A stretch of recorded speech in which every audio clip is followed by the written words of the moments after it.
Assalamualaikum warahmatullahi wabarakatuh. Perkenalkan, kami dari kelompok 2, mata kuliah AMDAL, Prodi Kesehatan Lingkungan, Fakultas Kesehatan Masyarakat, Universitas Sriwijaya. Di sini saya akan menjelaskan materi AMDAL Kawasan Perumahan. Adapun anggota kelompok saya yaitu Siti Farah Hairunisa, Masuri Bayu Kurniawan, Yeni Marlina, Winda Detania, Anissa Oliviani, Nyanyu Yasvinur Alfaini, Salma Listiana, M. Yudhistira Pratama, dan Bernita Tisha Yulanda.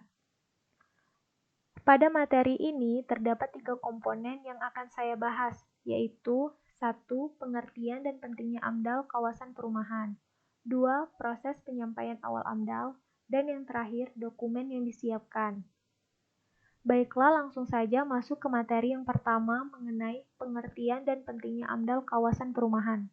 AMDAL adalah kajian mengenai dampak penting suatu usaha dan atau kegiatan yang direncanakan pada lingkungan hidup yang diperlukan bagi proses pengambilan keputusan tentang penyelenggaraan usaha dan atau kegiatan Undang-Undang Nomor 32 Tahun 2009, Pasal 1 PP 27 1999, Pasal 1 Ayat 4. AMDAL diperlukan dalam kawasan perumahan sesuai undang-undang dan peraturan pemerintah. Pentingnya AMDAL untuk sebuah rencana perumahan yang akan dibangun adalah untuk menjamin tidak adanya gangguan lingkungan setelah dibangunnya proyek perumahan. Oleh karena itu, dalam dokumen AMDAL diwajibkan mencantumkan saran dan pendapat dari masyarakat yang akan terkena dampak karena pembangunan perumahan. Sehingga apabila masyarakat menilai bahwa pembangunan proyek perumahan akan berdampak buruk terhadap lingkungan, maka masyarakat boleh saja mengajukan keberatannya yang kemudian akan menjadi pertimbangan dalam pengesahan dokumen AMDAL. 2. Penyampaian awal AMDAL. Implementasi pada AMDAL dalam pembangunan perumahan dilakukan sebelum menentukan proyek pembangunan perumahan tersebut. Kemudian, untuk dapat ditentukan apakah pembangunan tersebut termasuk wajib AMDAL atau tidak, maka selanjutnya akan dilakukan seleksi mengenai kegiatan tersebut merupakan wajib AMDAL atau tidak, yang selanjutnya dapat disebut sebagai proses penapisan. Dapat dilihat pada gambar di bawah ini, proyek yang ada dampak penting itu merupakan proyek wajib AMDAL, sedangkan proyek yang tidak ada dampak penting memerlukan UKL, UPL, atau SPPL. Berdasarkan Peraturan Menteri Lingkungan Hidup Nomor 5 Tahun 2012 tentang jenis rencana usaha atau kegiatan wajib AMDAL. Jika sudah melakukan proses penapisan dengan menentukan bahwa proyek tersebut ternyata menimbulkan dampak yang cukup besar atau penting, maka selanjutnya menentukan jenis dokumen itu sendiri, yang kemudian jenis dokumen tersebut adalah dokumen AMDAL. Dokumen AMDAL ini kemudian disusun oleh pemrakarsa pada tahap perencanaan suatu usaha dan kegiatan dari proyek pembangunan perumahan tersebut. Hal ini berdasarkan Pasal 4 Peraturan Pemerintah Nomor 27 Tahun 2012 tentang izin lingkungan. A. Dampak lingkungan hidup. Dampak lingkungan hidup ini memerlukan perubahan pada lingkungan hidup yang sangat mendasar, di mana kemudian disebabkan oleh suatu usaha dan atau kegiatan yang komponennya dapat terkena dampak penting dari kegiatan atau usaha pembangunan perumahan tersebut. Antara lain ialah 1. Iklim yang meliputi temperatur, kelembapan udara, dan kebisingan. 2. Hidrologi yang meliputi kondisi daerah resapan air permukaan dan tanah di sekitar lokasi, kualitas air tanah, serta tingkat penyediaan dan kebutuhan air. 3. Ruang lahan dan tanah yang meliputi tata guna lahan dan potensi perkembangan ke depan serta menentukan lokasi pembangunan perumahan. 4. Fisiologi yang meliputi indikator lingkungan hidup, topologi berbentuk lahan, struktur geologi, serta jenis tanah. B. Dampak penting. Perubahan lingkungan hidup yang sangat mendasar yang disebabkan oleh suatu usaha dan atau kegiatan. Dalam menentukan dampak penting, terdapat beberapa kriteria yang terdapat dalam Keputusan Kepala Bapeda Nomor 56 Tahun 1994, antara lain ialah 1. Jumlah manusia yang terkena dampak. Manusia yang terkena dampak lingkungan, baik yang termasuk maupun yang tidak termasuk, dalam sasaran jumlahnya sama atau lebih. 2. Luas wilayah persebaran dampak. Manusia yang terkena dampak lingkungan, kedua itu ada luas wilayah persebaran dampak melampaui batas wilayah administrasi kabupaten maupun negara Republik Indonesia, sehingga mengancam hubungan antara kabupaten maupun antar negara. 3. Lamanya dampak berlangsung. Berlangsung pada seluruh tahap dan atau kegiatan. Yang di sini dimaksud yaitu prakonstruksi, konstruksi, dan pasca konstruksi. Kemudian berlangsung selama minimal separuh dari umur kegiatan. 4. Intensitas dampak. Terdapat dampak negatif dan dampak positif. Untuk dampak negatif berlangsung secara drastis dalam waktu yang relatif singkat dan ruang yang relatif luas. Untuk dampak positif berlangsung secara drastis dalam waktu yang relatif singkat dan ruang yang relatif luas. Yang kelima itu ada komponen lingkungan yang terkena dampak. Komponen lingkungan terkena dampak jumlahnya besar dalam waktu yang relatif singkat, dalam ruang yang relatif luas. Yang keenam itu ada sifat kumulatif dampak. Terjadi pada waktu yang relatif singkat dalam ruang yang relatif luas dan bobotnya bertambah besar. Kemudian terjadi fenomena sinergetik dan antagonistik dalam wilayah perebaran dampak. Yang ketujuh itu ada berbalik atau tidak berbaliknya dampak. Nah, ada komponen lingkungan yang terkena sehingga dampaknya tak berbalik. Materi yang terakhir yaitu ada dokumen yang disiapkan. A. KA Andal. KA Andal adalah dokumen tentang ruang lingkungan serta ke dalam kajian AMDAL meliputi dampak-dampak penting yang akan dikaji dan batas studi AMDAL. Sedangkan ke dalam studi dan penentuan metodologi akan digunakan untuk mengkaji dampak. Penentuan ruang lingkup dan ke dalam kajian berasal dari kesepakatan antara penyelenggara proyek dan komisi penilai AMDAL melalui proses perlingkupan. Selain itu, juga harus ada sosialisasi dengan masyarakat sekitar berupa pengumuman. Penyusunan kerangka acuan analisis dampak lingkungan hidup atau KA ANDAL dimaksudkan untuk memenuhi salah satu persyaratan yang telah ditetapkan dalam peraturan. Proses penyusunan KA ANDAL atau pelingkupan dilakukan oleh tim teknis untuk kegiatan-kegiatan yang termasuk dalam kegiatan rehabilitasi dan rekonstruksi. Proses dalam KA ANDAL. Terkait proses proyek pembangunan perumahan, kegiatan perlingkupan dilakukan oleh tim teknis AMDAL khusus dengan melakukan kunjungan lapangan ke lokasi kegiatan. Sebelum melakukan kunjungan ke lapangan, tim teknis dan pihak-pihak terkait mendengarkan penjelasan dari pemerkarsa tentang kegiatan proyek perumahan dan diikuti dengan diskusi. Diskusi dilakukan untuk memperoleh gambaran tentang kemungkinan dampak positif dan negatif terkait dengan usulan pembangunan perumahan tersebut. Selain pelingkupan dampak lingkungan, diskusi juga membahas hal-hal terkait dengan lokasi kegiatan dan dampak yang akan ditimbulkannya, cangkupan wilayah kajian yang direncanakan akan dibangunkan perumahan, dan hal yang lain diperlukan dalam kunjungan lapangan untuk perlingkupan. Pelaksanaan kerja perlingkupan tim teknis AMDAL khusus mengikuti tahap-tahap sebagai berikut. 1. Mendengarkan dan mempelajari deskripsi kegiatan proyek perumahan yang diusulkan untuk kemudian melakukan kajian terhadap rencana kegiatan yang diusulkan. 2. Identifikasi dampak potensial atau DEX study oleh masing-masing anggota tim teknis. 3. Tinjauan lapangan dengan fokus pengamatan rencana kegiatan dan identifikasi kemungkinan dampak lingkungan yang akan terjadi akibat pembangunan perumahan tersebut. 4.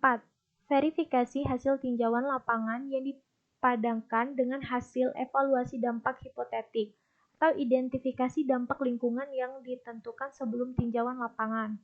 Yang kelima, penyusunan laporan pelingkupan menjadi dokumen kerangka acuan studi ANDAL.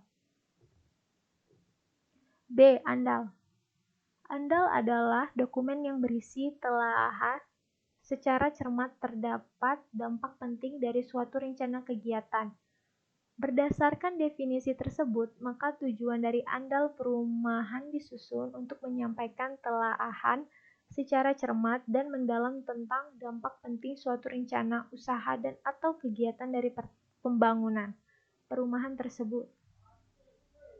Dampak-dampak penting yang telah diidentifikasi di dalam dokumen KA Andal kemudian ditelaah secara lebih cermat dengan menggunakan metodologi yang telah disepakati. Telaah ini bertujuan untuk menentukan besaran dampak. Setelah besaran dampak diketahui, selanjutnya dilakukan penentuan sifat penting dampak dengan cara membandingkan besaran dampak terhadap kriteria dampak penting yang telah ditentukan oleh pemerintah. Tahap kajian selanjutnya adalah evaluasi terhadap keterkaitan antara dampak yang satu dengan yang lainnya. Evaluasi dampak ini bertujuan untuk menentukan dasar-dasar pengelolaan dampak yang akan dilakukan untuk menimbulkan dampak negatif dan memaksimalkan dampak positif, serta hasil kajian yang dalam andal berfungsi untuk memberikan pertimbangan guna pengambilan keputusan kelayakan dan atau ketidaklayakan dari rencana usaha dan atau kegiatan yang diusulkan. Prosedur pelaksanaan andal. Yang pertama itu dasar atau basic. Yang kedua ada rona lingkungan atau description environmental setting. Yang ketiga ada seleksi usulan aktivitas proyek dalam scoping. Yang keempat ada penyusunan dan penyepakatan KA andal. Yang kelima, penandatanganan MOU atau kerjasama. Yang keenam, pengumpulan data lapangan. Yang ketujuh, pendugaan dampak. Yang kedelapan, evaluasi dampak. Yang terakhir, ada penyusunan laporan andal. Berdasarkan dengan prosedur tersebut, maka dokumen andal perumahan yang harus dipersiapkan harus sesuai dengan prosedur yang telah ditetapkan. C. RKL. Dokumen RKL dalam pengertian secara generik merupakan dokumen yang membuat upaya, program, dan atau upaya-upaya untuk mencegah pengendalian dan penanggulangi dampak penting lingkungan yang bersifat negatif dan meningkatkan dampak positif yang timbul sebagai akibat dari proyek. Mengingat dokumen AMDAL merupakan bagian dari studi kelayakan, maka yang termuat dalam dokumen RKL adalah berupa pokok-pokok arahan, prinsip-prinsip, atau persyaratan untuk melaksanakan upaya, program, atau tindakan-tindakan yang diprioritaskan pada pencegahan dampak penting yang bersifat negatif. Bila dipandang perlu dapat dilengkapi dengan acuan literatur tentang rancang bangun untuk pencegahan dan pengendalian dampak. Dalam pengertian tersebut, upaya atau program pengelolaan lingkungan di kawasan pengembangan permukiman terpadu tersebut mencakup 4 kelompok aktivitas, yakni 1. Pengelolaan lingkungan yang tujuan utamanya adalah untuk mencegah timbulnya dampak penting yang bersifat negatif di saat prakonstruksi, konstruksi, maupun penempatan permukiman pada kawasan pemukiman terpadu ataupun perumahan, misalnya melalui pemilihan lokasi atau teknologi yang dapat mencegah rusaknya fungsi-fungsi tertentu. Ekosistem di rencana kawasan pengembangan pemukiman terpadu ataupun perumahan. 2. Pengelolaan lingkungan yang bertujuan untuk memanfaatkan ulang atau reuse, mendaur ulang atau recycle, dan atau mengurangi atau reduce dampak penting yang bersifat negatif bila upaya, program atau tindakan dari sudut ekonomi, teknologi dan sosial tidak memungkinkan atau sulit untuk ditempuh. Yang 3, pengelolaan lingkungan yang bertujuan untuk meningkatkan fungsi alami dari ekosistem dan kondisi fisik kawasan pemukiman terpadu ataupun perumahan sehingga proyek memberi dampak positif yang tidak hanya pada manfaat ekonomi saja. 4. Pengelolaan lingkungan yang bertujuan untuk meningkatkan fungsi-fungsi alami dari ekosistem dan kondisi fisik kawasan pemukiman terpadu atau perumahan sehingga proyek memberi dampak positif yang tidak hanya pada manfaat ekonomi saja. Adapun struktur inti dari dokumen RKL. 1. Komponen lingkungan terkena dampak penting yang dikelola pada butir ini mengutarakan secara singkat komponen lingkungan yang terkena dampak penting berikut dengan penyebabnya. Menurut hasil andal, yang dipandang strategis untuk dikelola di suatu kegiatan. 2. Tujuan pengelolaan lingkungan. Pada bagian ini, utarakan secara spesifik tujuan dikelolanya dampak penting dari pembangunan perumahan ataupun pengembangan permukiman terpadu.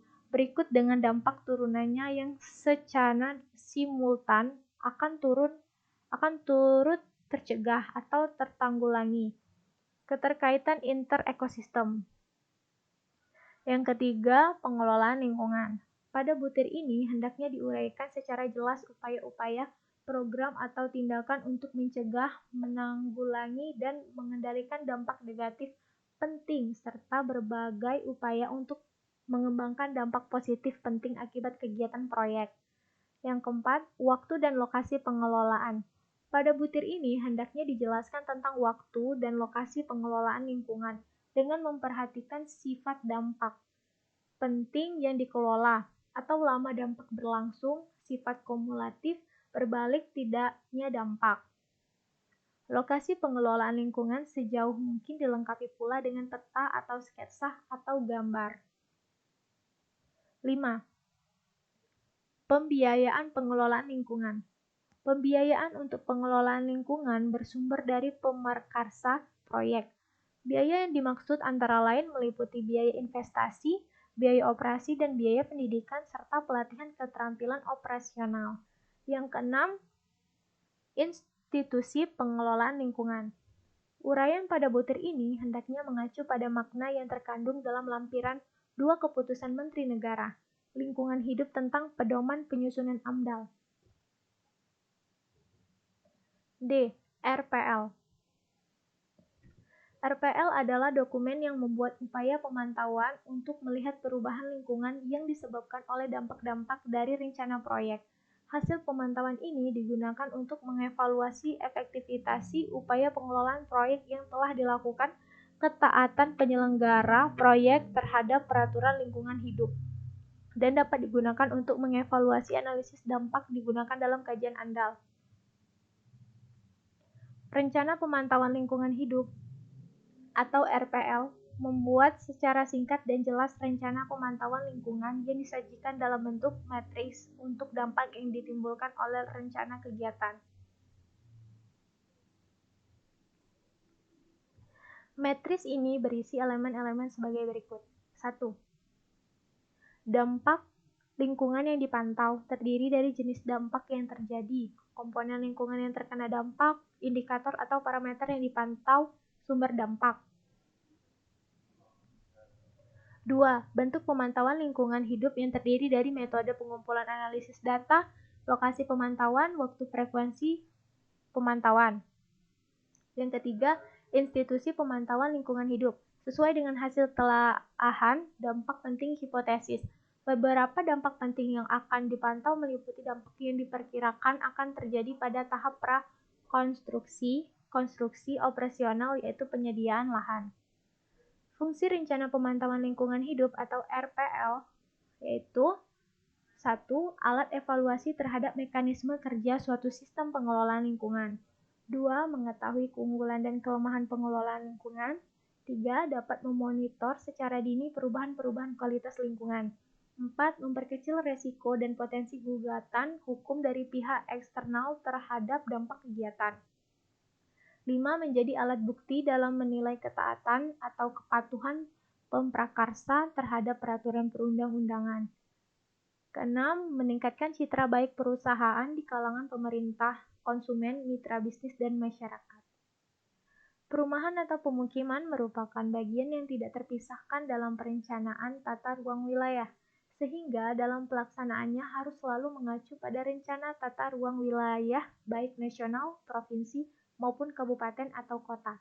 Sebagai salah satu acuan dalam melakukan penyusunan dokumen pengelolaan lingkungan maupun dalam melakukan penilaian, Kementerian Negara Lingkungan Hidup menerbitkan Pedoman Penilai Andal atau RKL atau RPL untuk kegiatan pembangunan perumahan dan pemukiman. Suatu dokumen andal atau RKL RPL kegiatan pembangunan perumahan dan permukiman juga harus memberikan informasi sejelas mungkin mengenai potensi dampak yang mungkin terjadi dengan adanya kegiatan tersebut. Berikut adalah beberapa rencana pemantauan dampak yang khas dari suatu kegiatan pembangunan perumahan dan pemukiman yang perlu mendapat perhatian untuk dikaji oleh penilai. Yang pertama itu perubahan fungsi dan tata guna lahan pembangunan kegiatan perumahan akan merubah tata guna lahan serta produktivitas lahan di lingkungan sekitar kawasan perumahan. Yang kedua, peningkatan bangkitan lalu lintas dan kerusakan jalan pembangunan dan kegiatan operasional kawasan perumahan akan meningkatkan bangkitan lalu lintas sehingga memungkinkan akan terjadinya kemacetan. Selain itu, jika kemampuan atau kapasitas beban jalan maksimum di sekitar lokasi ternyata tidak mampu untuk menerima beban tambahan dari kegiatan pembangunan dan operasional perumahan, maka akan terjadi kerusakan jalan. 3. Peningkatan runoff, erosi dan banjir, kegiatan pembukaan lahan, pemotongan dan pengurungan tanah pada tahap konstruksi akan mengakibatkan perubahan struktur dan sifat tanah. Misalnya, permukaan tanah menjadi terbuka, agregat tanah hancur dan menjadikan tanah peka terhadap erosi. Kegiatan pemadatan tanah pada tahap konstruksi juga mengakibatkan air tidak dapat meresap ke dalam tanah, sehingga akan meningkatkan volume air limpasan atau runoff.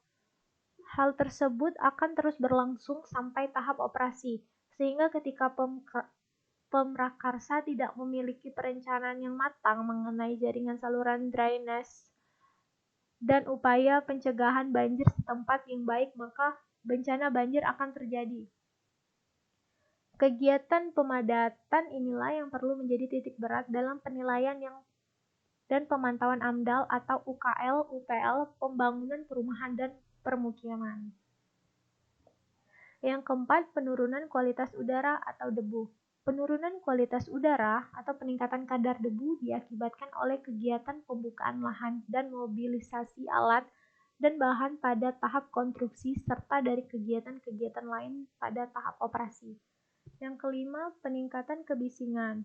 Peningkatan kebisingan diakibatkan oleh kegiatan pembukaan lahan dan mobilisasi alat dan bahan pada tahap konstruksi serta dari kegiatan-kegiatan lain pada tahap operasi. Yang keenam, penurunan kualitas air. Air limbah yang dihasilkan dari kegiatan pembangunan kawasan perumahan dapat berasal dari tahap operasional perumahan, serta prasarana dan sarana lingkungan yang terdapat di kawasan perumahan tersebut.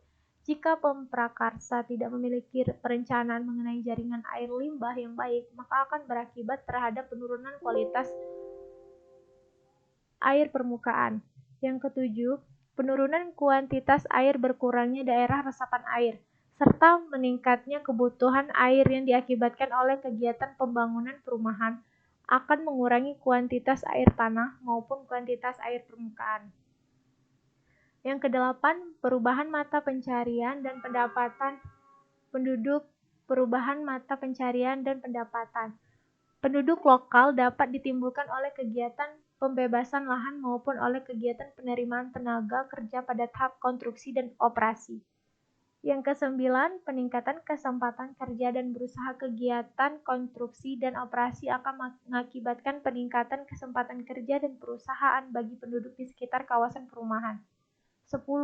Keresahan dan persepsi masyarakat tidak adanya kesepakatan mengenai ganti rugi tanah antara pemrakarsa dan masyarakat pada saat kegiatan pembebasan lahan berlangsung dapat menimbulkan keresahan dan persepsi negatif dari masyarakat yang berada di area tapak proyek perumahan. Demikianlah beberapa hal yang bisa saya sampaikan pada materi AMDAL kawasan perumahan. Apabila ada kesalahan kata selama penyampaian materi, saya meminta maaf yang sebesar-besarnya. Semoga apa yang saya sampaikan pada materi ini dapat berguna bagi kita semua. Saya ucapkan terima kasih. Wassalamualaikum warahmatullahi wabarakatuh.